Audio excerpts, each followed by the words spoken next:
Welcome back guys to the another video of mission 90% class 10। So इस video में हम discuss करने वाले हैं एक बहुत ही शानदार चैप्टर जिसका नाम है इलेक्ट्रोलाइसिस। तो चलिए स्टार्ट करते हैं। हम सबसे पहले डेफिनेशन से कि इलेक्ट्रोलाइसिस होता क्या है। तो आप चाहें तो मेरे साथ लिख सकते हैं, लेकिन चलो पहले मैं डेफिनेशन लिख देता हूँ, फिर आपको समझाते हैं कि असल में इलेक्ट्रोलिसिस होती है क्या। तो सब कुछ प्रिपेयर किया हुआ है, तो चलो शुरू करते हैं हमारा इलेक्ट्रोलिसिस। सबसे पहले हम लिखेंगे इट इज़ अ प्रोसेस, कि पहले हम ये देख लेते हैं ना कि इलेक्ट्रोलाइसिस होती क्या है, तो फिर हम अच्छे से इसको डिस्कस करेंगे। ठीक है, तो it is a process of decomposition. अब डीकम्पोजिशन का नाम सुनकर आप समझ ही गए होंगे हम क्या करने वाले हैं। ठीक है, हम किसी भी एक कंपाउंड को अलग अलग कर देंगे, उनको उसके दो टुकड़े कर देंगे यार, बेसिकली कहने का ये मतलब है। ठीक है, तो it is a process of decomposition of a chemical compound, वही है ना जो मैं बता रहा था, ऑफ अ केमिकल कंपाउंड। ठीक है, कोई भी एक केमिकल कंपाउंड लेंगे, उसकी डीकम्पोजिशन करेंगे, कैसे करेंगे सब पता चलेगा आगे। ठीक है, it is a process of decomposition of a chemical compound in aqueous solution. अब यहाँ पर ये देखने वाली बात है कि हम एक्वस सोल्यूशन के अंदर उसको करेंगे। ठीक है, इलेक्ट्रोलाइसिस है जो वो होगी हमारी एक्वस सोल्यूशन में, एक्वस सोल्यूशन और इन मोल्टन स्टेट। ठीक है, दो तरह से हम इलेक्ट्रोलाइसिस करेंगे। आगे हम कुछ एग्जांपल्स भी करेंगे। ठीक है, अच्छे से इलेक्ट्रोलाइसिस कंप्लीट करेंगे जब, तब हम देखेंगे एक्वस सोल्यूशन में भी होती है हमारी, और एक मोल्टन स्टेट में भी हमारी इलेक्ट्रोलाइसिस प्रोसीड होती है। ठीक है, एकम्पेन्ड, यहाँ पर हम पहले जो डेफिनेशन लिख लेते हैं, जो आपको भी सेम टू सेम आप ऐसे ही लिख सकते हो। ठीक है, accompanied by a chemical by a chemical change by using, और साथ में हम क्या यूज़ करेंगे वो लिख लेते हैं, by using direct electric current. अब यहाँ पर इम्पॉर्टेंट बात है जो मैं आप बता रहा हूँ। ठीक है, अब इसी डेफिनेशन में आपको एक जो क्वेश्चन है वो बन सकता है, जो मैं वो भी आपको बताऊँगा। अब यहाँ पर आप देख सकते हो कि हम यहाँ पर बात कर रहे हैं डायरेक्ट इलेक्ट्रिक करंट की, मतलब डीसी की। ठीक है, अब देखो यार, डायरेक्ट करंट की बात हो रही है हमारी यहाँ पर। ठीक है, डायरेक्ट करंट की। अब हम डीसी करंट यूज़ कर रहे हैं, एसी क्यों नहीं कर रहे। ये क्वेश्चन आ सकता है कि इलेक्ट्रोलिसिस में एसी करंट यूज़ क्यों नहीं करते। उसका सिंपल सा रीज़न यही है हमारा कि जो हमारा एसी करंट होता है ना, वो केमिकल चेंज नहीं करता है, यानी कि प्रोसीड ही नहीं करेगा केमिकल चेंज को। यहाँ पर लिख सकते हैं no AC current is used, यहाँ पर लिख लेते हैं हम। ठीक है, no AC current is used. ठीक है, एसी करंट यूज़ नहीं हो रहा है बिकॉज। ठीक है, अब यहाँ से आपको हमने एक क्वेश्चन बता दिया है, यहाँ पर डेफिनेशन तो आपको पता चली गई होगी इलेक्ट्रोलाइसिस की। एसी करंट यूज़ नहीं करते, डीसी करते हैं। ठीक है, एसी क्यों नहीं करते, क्योंकि इट डजेंट, ठीक है, it doesn't cause chemical change.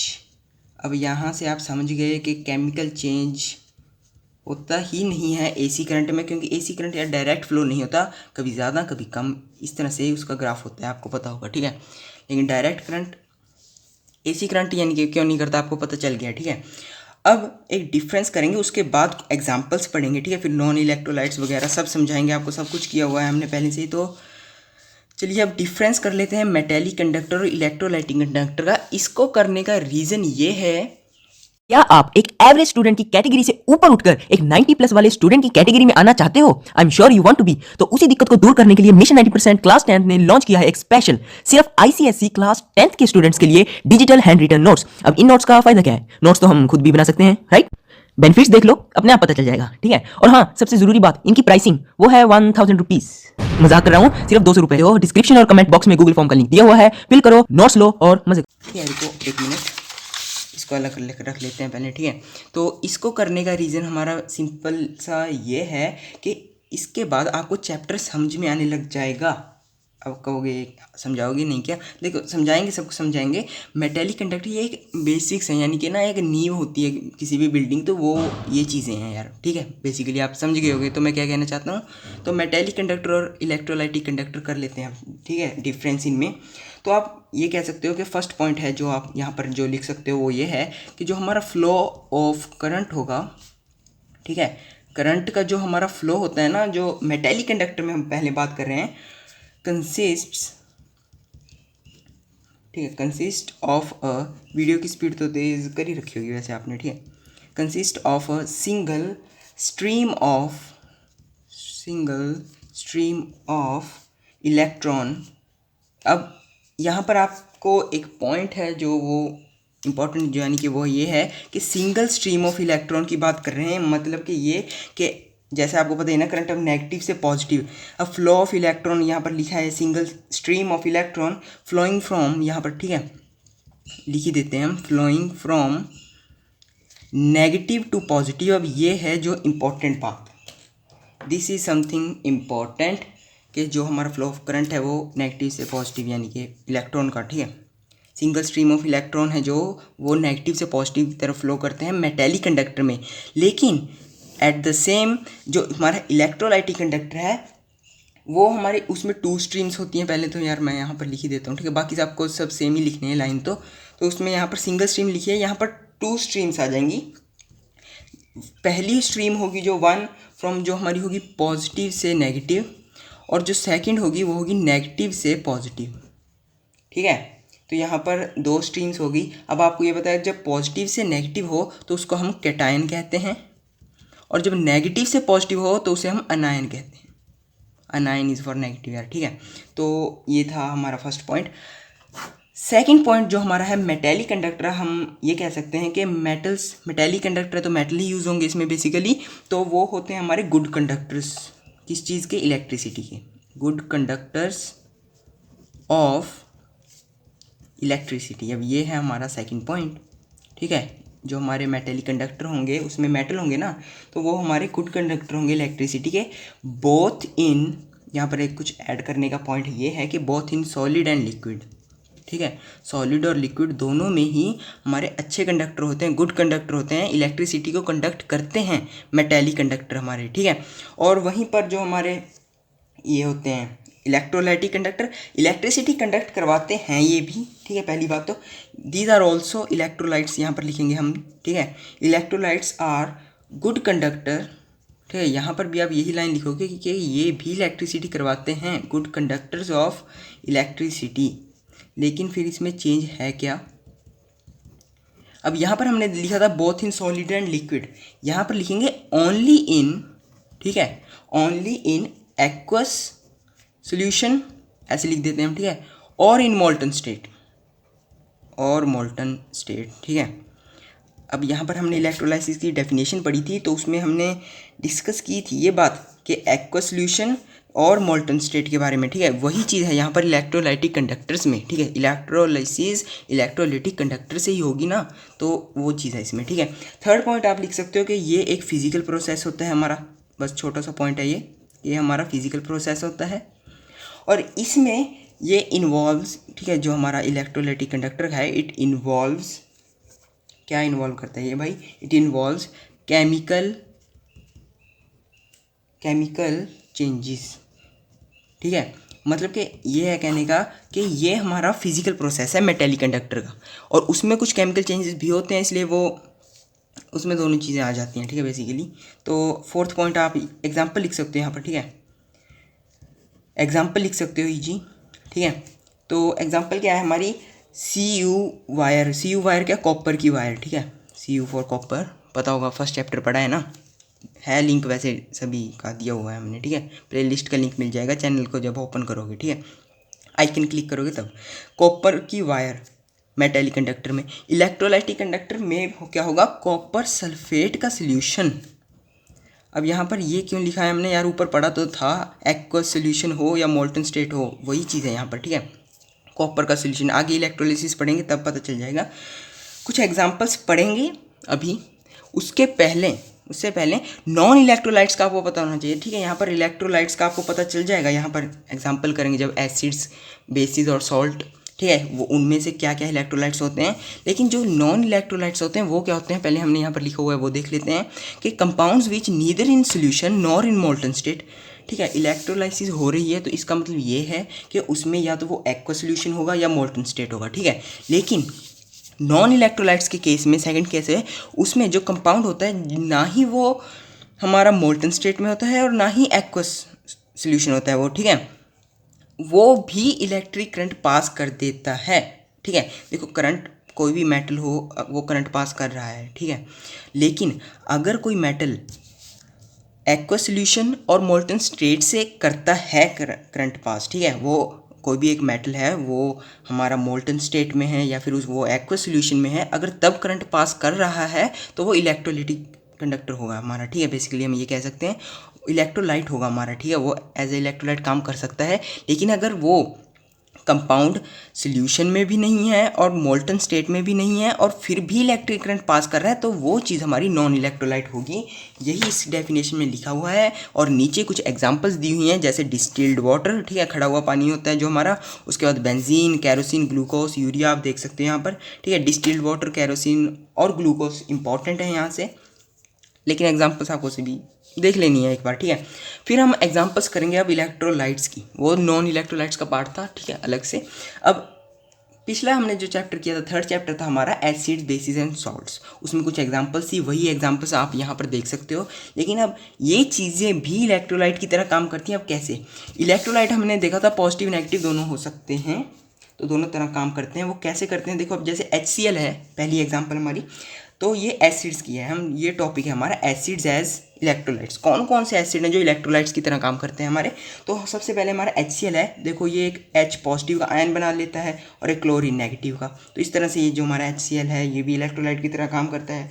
HNO3 भी हमारा सेम होगा, H पॉजिटिव का बनाएगा एक, और दूसरा हमारा किस चीज़ का बनाएगा, वो हमारा बनाएगा NO3 नेगेटिव का, ठीक है, NO3 नेगेटिव का वो बनाएगा। और H2SO4 की अगर बात करें तो ये भी हमारा सिंपल है, देखो यहाँ पर 2H पॉजिटिव आ जाएगा और यहाँ पर SO4 2 नेगेटिव आ जाएगा। तो इस तरह से ये हमारे एसिड्स हैं वो इलेक्ट्रोलाइट्स की तरह काम करते हैं। उसके बाद कुछ बेसिस है हमारे, दो बेसिस यहाँ पर लिखे हुए हैं, तो जल्दी से देख लेते हैं। Na पॉजिटिव बनाएगा और OH नेगेटिव, ये तो सिंपल ही था। और KOH भी सेम ही इसी तरह होगा, K पॉजिटिव और OH नेगेटिव। इस तरह से ये बेसिस हैं जो हमारे इलेक्ट्रोलाइट्स की तरह काम करते हैं। उसके बाद कुछ सॉल्ट्स की एग्जाम्पल है हमारे पास, simple Na positive plus Cl negative, NaCl, ठीक है, सोडियम क्लोराइड। इसकी आगे इलेक्ट्रोलाइसिस भी करेंगे, पता चलेगा आपको सब, ठीक है।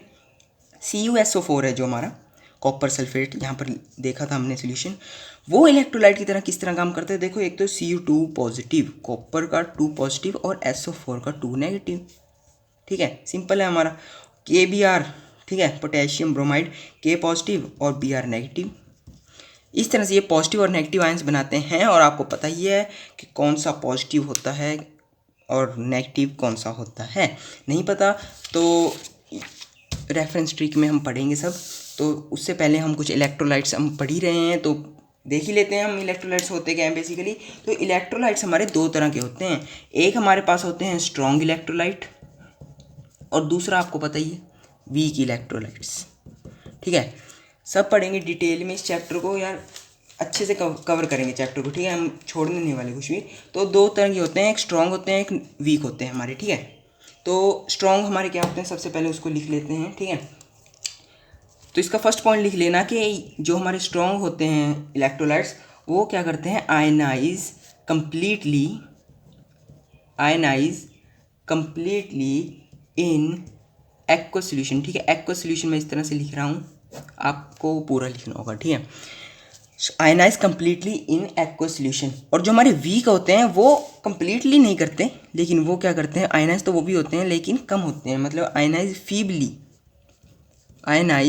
फीबली इन एक्वा सॉल्यूशन, ठीक है। मतलब इलेक्ट्रोलाइट है तो होगा एक्वा सॉल्यूशन और मोल्टन स्टेट दोनों होंगे, ठीक है वो, लेकिन एक स्ट्रॉन्ग है एक वीक है, बस ये डिफरेंस आपको पता होना चाहिए बस। सेकंड पॉइंट आप लिख सकते हो यार, देखो करंट दोनों पास करवा सकते थे। अब आपको क्या है, अलो या फिर कंडक्शन ऑफ करंट, ठीक है। जो ये करंट है ये वो लार्ज अमाउंट में कर सकते हैं, तो हम कह सकते हैं ये गुड कंडक्टर हैं हम कह सकते हैं, ठीक है। तो ये हैं पुअर कंडक्टर। अब ये नहीं कह रहा मैं कि नॉन कंडक्टर हैं, ये ध्यान रखना, ये पुअर कंडक्टर है, मतलब कि करंट पास करवाते ये भी हैं लेकिन कम करवाते हैं। आप इन पॉइंट्स की जगह ये लिख सकते हो कि यहाँ पर इधर लिख सकते हो स्ट्रॉन्ग इलेक्ट्रोलाइट्स में कि allow conduction of current in large amount, और यहाँ पर लिख सकते हो कि allow conduction of current in small amount, बस ठीक है।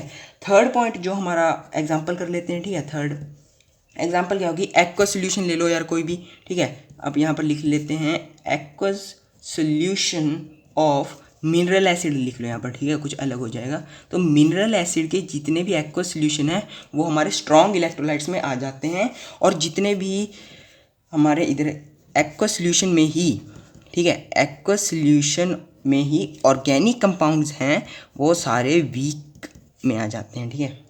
ऑर्गेनिक एसिड्स लगा लो यहाँ पर, ठीक है, तो वो वीक इलेक्ट्रोलाइट्स कंसीडर किए जाते हैं। अब कुछ नया पढ़ने से पहले इलेक्ट्रोलिटिक सेल का डेफिनेशन और कुछ नया पढ़ेंगे अब इसमें, ठीक है।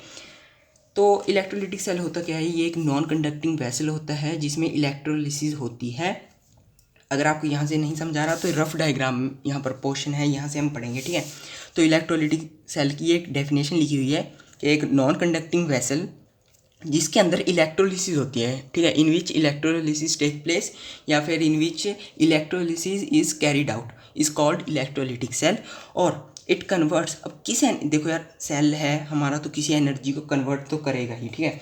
तो ये हमारा क्या करता है, इलेक्ट्रिकल एनर्जी को, ठीक है, इलेक्ट्रिकल एनर्जी को किस में कन्वर्ट करता है, केमिकल एनर्जी में, ठीक है। इलेक्ट्रिकल एनर्जी लेता है और उसको केमिकल एनर्जी में कन्वर्ट कर देता है, इसको हम कहते हैं इलेक्ट्रोलिटिक सेल। और इसी का जो दूसरा नाम है वो हमारा है वोल्टामीटर। तो एग्ज़ाम में आपसे वोल्टामीटर के बारे में पूछे तो समझ जाना कि वो कुछ और नहीं, इलेक्ट्रोलिटिक सेल के बारे में ही पूछ रहे हैं। अब रेफरेंस ट्रिक करने से पहले ये एक बहुत बेनिफिशियल होने वाला है आगे के चैप्टर के लिए, ठीक है, ये ट्रिक। लेकिन उससे पहले कुछ रफ डायग्राम पढ़ लेते हैं जिससे आपको आगे की डायग्राम्स और ये आगे की रिएक्शंस, ये दो चीज़ें आपको डिसाइड कर देंगी, ठीक है। अगर आपको ये दो चीज़ें समझ आ गई ना तो आपके लिए नेक्स्ट चैप्टर आगे का मतलब ये पार्ट, ठीक है, इलेक्ट्रोलिसिस का बहुत आसान हो जाएगा। अब देखो यार, आपको पहले तो यहाँ पर ये देखना होगा कि हम मान लो कोई भी एक इस तरह से लिख लेते हैं, बना लेते हैं इसको, ठीक है।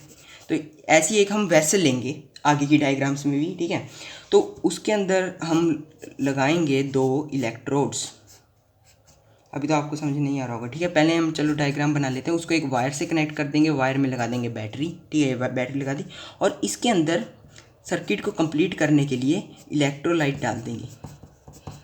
तो इसमें समझना क्या है आपको, तो ये क्या है, एक नॉन कंडक्टिंग वेसल होती है ये चीज़, ठीक है। ये कुछ किसी भी तरह की हो सकती है, ये ऐसी भी ले सकता था मैं गोल, ठीक है।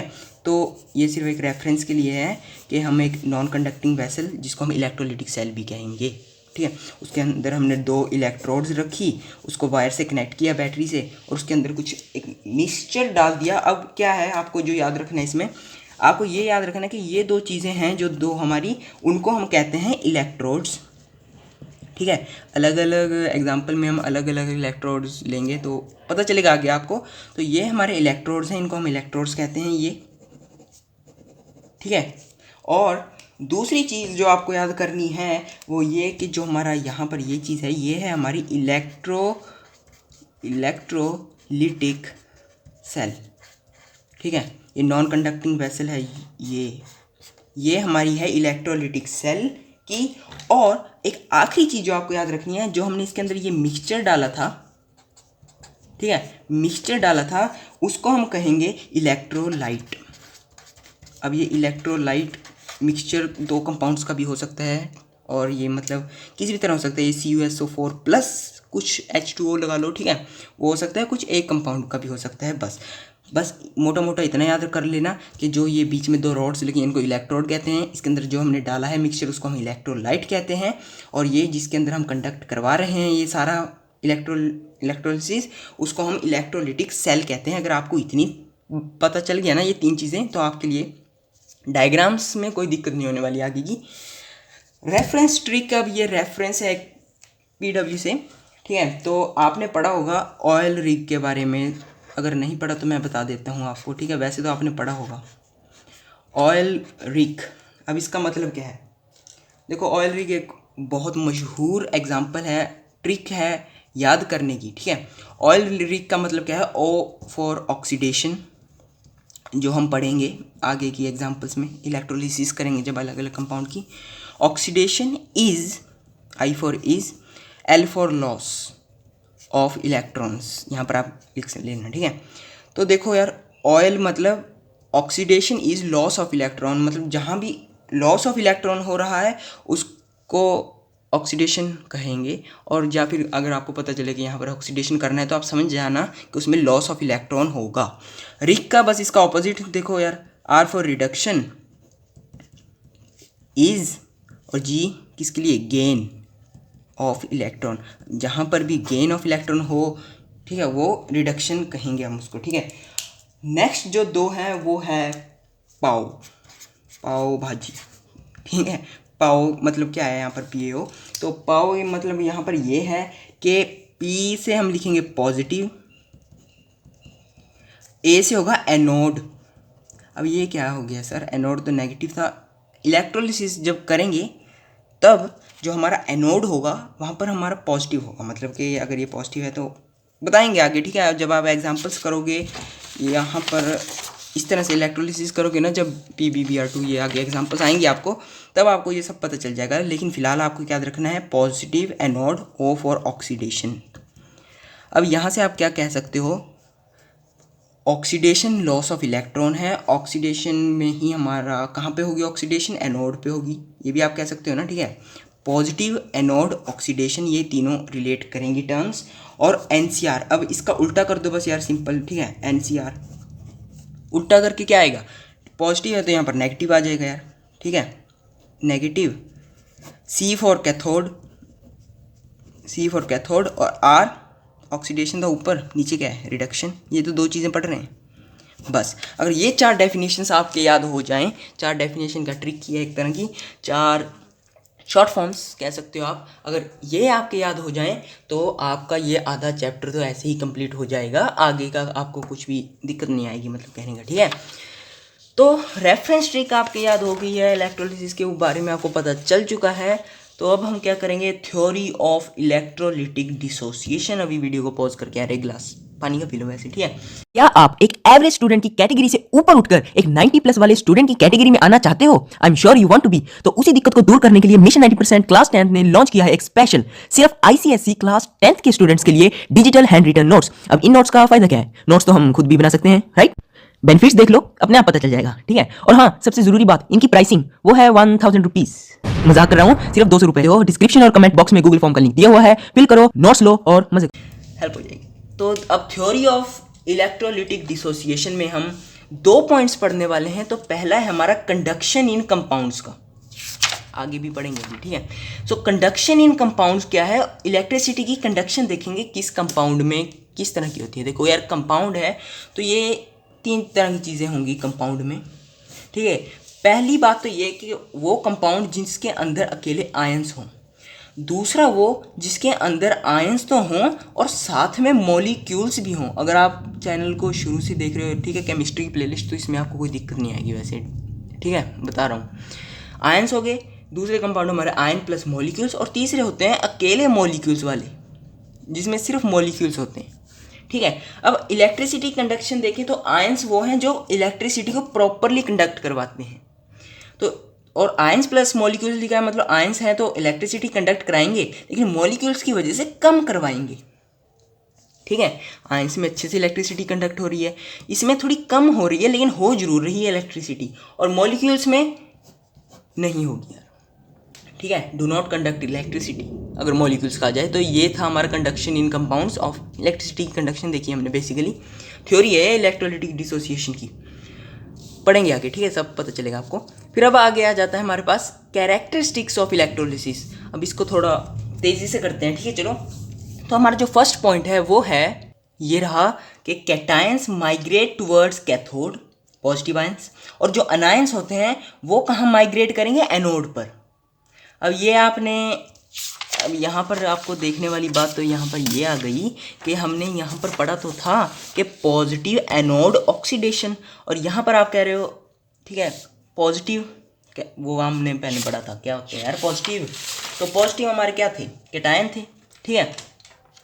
तो देखो यार, ये माइग्रेट की बात कर रहे हैं यहाँ पर हम, तो ये याद रखना कि कैटायंस करेंगे माइग्रेट टुवर्ड्स कैथोड।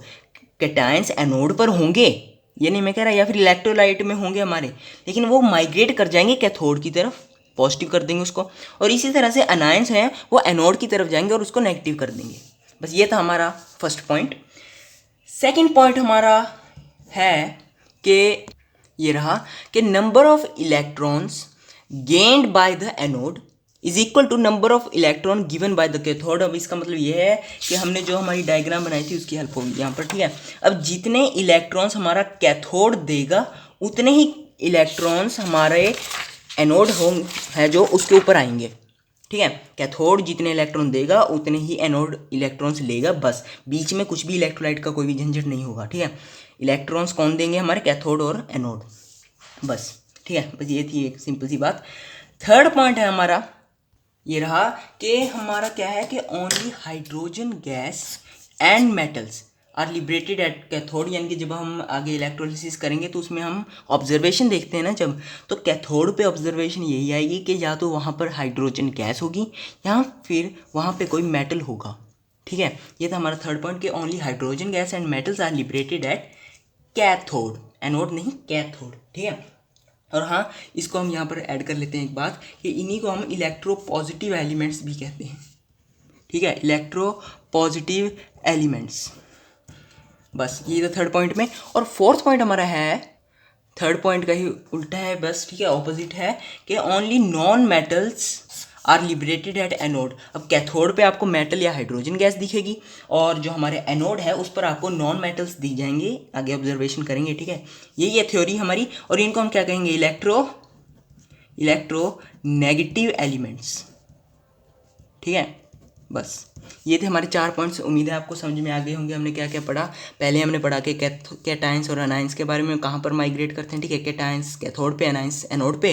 फिर हमने पढ़ा नंबर ऑफ इलेक्ट्रॉन्स, जितने कैथोड देगा उतने ही एनोड लेगा। और फिर हमने पढ़ा कि कैथोड पे हमारी हाइड्रोजन गैस और मेटल्स मिलेंगे हमें, और एनोड पे हमें नॉन मेटल्स मिलेंगे। बस यही पढ़ा हमने अभी तक 4 पॉइंट्स। अब एक क्वेश्चन जो एग्जाम में जिसकी ज़्यादा चांसेस हैं आने की, ठीक है, रिपीट भी हो रहा है बार बार, वह the process of electrolysis is a redox reaction why, ठीक है। बड़ा प्यारा सा क्वेश्चन है कि जो इलेक्ट्रोलिसिस का ये हमारा प्रोसेस है वो एक रिडॉक्स रिएक्शन होती है, वो क्यों? इसको पता करने से पहले आपको ये पता होना चाहिए कि रिडॉक्स रिएक्शन होती क्या है। तो यहाँ पर लिख देता हूँ मैं। वैसे जो हमारी रिडॉक्स रिएक्शन होती है ना, उसके अंदर क्या होता है, हमारा ऑक्सीडेशन भी हो रही होती है, ठीक है, ऑक्सीडेशन भी होती है उसमें, प्लस उसके अंदर रिडक्शन भी होती है। मतलब कि हमने अभी तक रिएक्शन देखी थी जिसमें ऑक्सीडेशन या रिडक्शन अलग से होती हैं, लेकिन अगर किसी रिएक्शन में दोनों चीज़ें हो रही हों तो उसे हम रिडॉक्स रिएक्शन कहेंगे। कैसे, आगे पता चल जाएगा आपको, ठीक है। लेकिन इसका आप आंसर लिख लेते हैं जल्दी से, ठीक है। तो आपको ये शो हो गया होगा, ठीक है, आंसर जो हमने लिखा है अभी कि the reaction at cathode involves reduction of cations. देखो यार, इसको पढ़ने से पहले मैं आपको ये बता दूं कि चाहे हमारा कैटायन हो, ठीक है, या फिर हमारा अनायन हो, ये दोनों न्यूट्रल होने की कोशिश करते हैं बेचारे दोनों, ठीक है। ये दोनों बेचारे न्यूट्रल होने की कोशिश करते हैं, वो उन्हें हुआ नहीं देना चाहते, यानी कि उनको इलेक्ट्रोलिसिस में न्यूट्रल होने नहीं देते हम, वो अलग बात है। लेकिन ये इन दोनों की कोशिश यही रहती है कि ये दोनों बेचारे न्यूट्रल हों, ठीक है। अब ये करते क्या हैं, ये देखो, द रिएक्शन एट कैथोड। अब यहाँ पर इसकी ज़रूरत भी पड़ेगी, ठीक है। तो यहाँ पर हमने देखा था the reaction at cathode, cathode मतलब नेगेटिव हो रहा है यहाँ पर, ठीक है। तो पढ़ेंगे आगे, the reaction at cathode involves reduction of cations as they gain electron. Electron gain कब करते हैं? यहाँ पर हमने पढ़ा था रिडक्शन में, reduction is gain of electron, वही बात हो रही है यहाँ पर। रिडक्शन में क्या हो रहा है, इलेक्ट्रॉन्स गेन हो रहे हैं, और रिडक्शन में जब इलेक्ट्रॉन गेन हो रहे हैं कहाँ पर, कैथोड पर। बस वही बात यहाँ पर है, इसको तरीका लगा लो याद करने का कि जब कैथोड पे रिएक्शन हो रही है उसमें रिडक्शन ऑफ कैटायंस हो रहा है, मतलब वो इलेक्ट्रॉन्स को गेन कर रहे हैं न्यूट्रल होने के लिए। इसी का वाइस वर्सा एनोड पर हो रहा है, इसी का मतलब ऑपोजिट कि एनोड क्या है, ऑक्सीडेशन ऑफ अनायंस हो रहा है, वहाँ पर वो इलेक्ट्रॉन्स को लूज़ कर रहे हैं, ठीक है। शॉर्ट फॉर्म से मैंने पढ़ा था वो रेफरेंस ट्रिक में, ठीक है, कि anode involves oxidation of anions. वो क्या करते हैं, इलेक्ट्रॉन को लूज़ करते हैं न्यूट्रल बनने के लिए। तो यहाँ पर हम देख सकते हैं कि ऑक्सीडेशन और रिडक्शन, ये रही, ऑक्सीडेशन और रिडक्शन दोनों हो रहे हैं, और जब ऑक्सीडेशन और रिडक्शन ये दोनों हो रहे हों तो उसको हम क्या कहते हैं, रिडॉक्स रिएक्शन, ठीक है। तो इसी वजह से इलेक्ट्रोलिसिस है जो वो एक रिडॉक्स रिएक्शन की तरह काम करता है, ठीक है। तो उसका रीज़न ये रहा हमारी स्क्रीन के ऊपर, ठीक है। अब लास्ट है हमारा इलेक्ट्रोलिटिक डिसोसिएशन ऑफ NaCl। अब ये लास्ट तो नहीं है, अभी तो काफ़ी चैप्टर पढ़ा है, ठीक है। तो फ्लो में निकल गया यार, ठीक है, पेज पे यही लास्ट है हमारा। तो इलेक्ट्रोलिटिक डिसोसिएशन पढ़ेंगे। अब यहाँ पर हमने थ्योरी तो सारी पढ़ ली कैसे क्या है, अब यहाँ पर इलेक्ट्रोलिटिक डिसोसिएशन पढ़ेंगे NaCl की। ज़्यादा कुछ नहीं है लेकिन, ठीक है, NaCl की बहुत आसान है। तो है क्या इसमें यार, देखो इलेक्ट्रोलिसिस दो तरह से होती है, एक तो हमारी एक्वस स्टेट में, एक होती है मोल्टन स्टेट में। लिख लेना, समझा देता हूँ मैं अभी। तो एक्वस स्टेट में हमारा क्या होता है कि जो स्लाइटली नेगेटिवली चार्ज, देखो यार पानी में डालेंगे, एक्वस स्टेट मतलब वाटर का हमारा होगा H2O। तो यहाँ पर क्या है, एक H पॉजिटिव बनता है, एक OH नेगेटिव। तो हम यहाँ पर ये कह सकते हैं ऑक्सीजन वाला पार्ट हमारा नेगेटिव है, ठीक है। तो दिख रहा होगा आपको, विजिबल है ना, ओके।